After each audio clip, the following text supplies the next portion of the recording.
The story of Dunkirk begins not with a miracle, but with a cataclysm of military failure. In the spring of 1940, the German war machine executed a devastatingly effective invasion of France, slicing through the Ardennes and trapping the British Expeditionary Force along with sizable French and Belgian contingents against the coast. The situation was, by any objective measure, hopeless. Nearly 400,000 men were cornered on the beaches of Dunkirk, a perfect target for the relentless onslaught of the Luftwaffe and the advancing panzer divisions. The British Army, the very core of the nation's military strength, faced annihilation. The mood in London was one of despair. The Prime Minister, Winston Churchill, was warned to expect the rescue of maybe 30,000 men at best. The loss of an entire army would have been a disaster of such magnitude that it could have forced Britain to sue for peace, altering the entire course of the Second World War. This was the abyss from which the subsequent events would unfold, a desperate gamble born from a colossal defeat. It was in this context of impending doom that Operation Dynamo was launched, an operation that would quickly transcend its military designation to become a legend. The initial plan relied on the deep water port of Dunkirk, but it was soon rendered unusable by German bombing. The only alternative was the shallow, sloping beaches, where large naval vessels could not approach. The call went out for smaller craft. And what followed was one of the most extraordinary spontaneous mobilizations in history. A flotilla of over 800 little ships, fishermen's trawlers, pleasure yachts, lifeboats, Thames river boats, and even sailing dinghy answered the call, their civilian crews steering them directly into a war zone.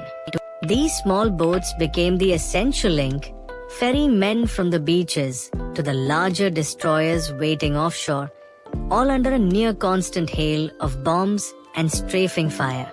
The miracle of Dunkirk was not a single event, but a confluence of fragile, almost inexplicable factors. The weather, for once, turned in the Allies' favor. The English Channel became unusually calm, A-class calm, that allowed the smallest of vessels to make the crossing. More critically, Adolf Hitler issued his controversial Halt order, pausing the German ground forces for 3 crucial days.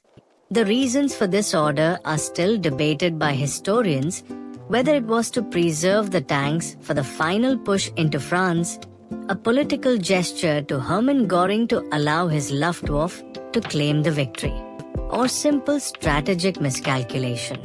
Regardless, this pause granted the beleaguered forces a priceless breathing space to organize their perimeter and begin the evacuation in earnest. Meanwhile, the Royal Air Force, though often unseen and bitterly criticized by the soldiers on the ground who felt abandoned, fought a fierce battle in the skies above, inflicting heavy losses on the Luftwaffe and protecting the evacuation corridor. By the time the operation ended on 4th June 1940, an astonishing 338,226 soldiers had been rescued, a figure that dwarfed all initial expectations. The return of this battle-hardened army to the shores of England was a profound psychological and military victory.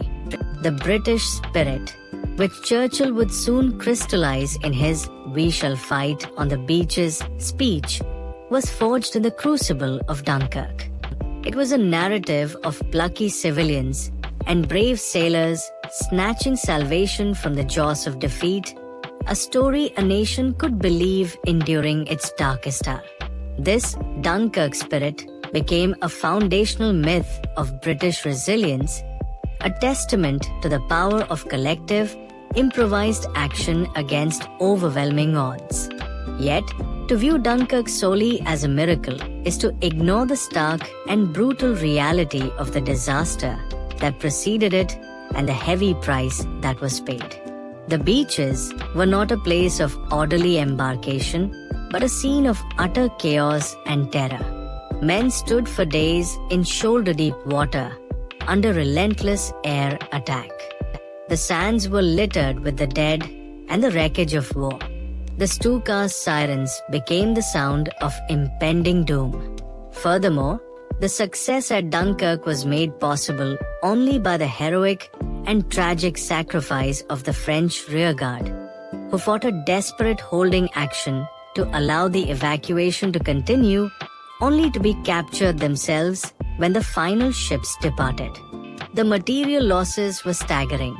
Nearly all of the army's heavy equipment, tanks, trucks, artillery, and small arms was abandoned in France, leaving Britain virtually defenseless against a potential invasion. Over 68,000 British soldiers were killed, wounded, or captured during the campaign. The evacuation was, therefore, a brilliantly executed retreat, but a retreat nonetheless from a catastrophic military defeat. In the final analysis, the Dunkirk evacuation defies a simple label. It was a paradoxical event, a disaster and a miracle intertwined. It was a disaster because it represented one of the worst military collapses in British history, a forced abandonment of a continent and the loss of a vital ally. The army was saved, but it was saved without its weapons, humiliated and forced to flee.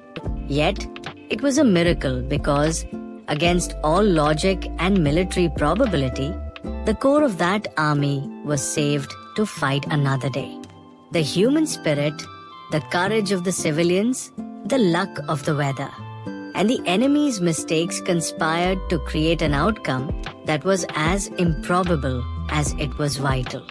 Dunkirk was not a victory, but it prevented a total, war-ending defeat. It was a story of salvation emerging from the heart of catastrophe, a flawed and costly deliverance that, by ensuring Britain could continue the fight, ultimately changed the fate of the world.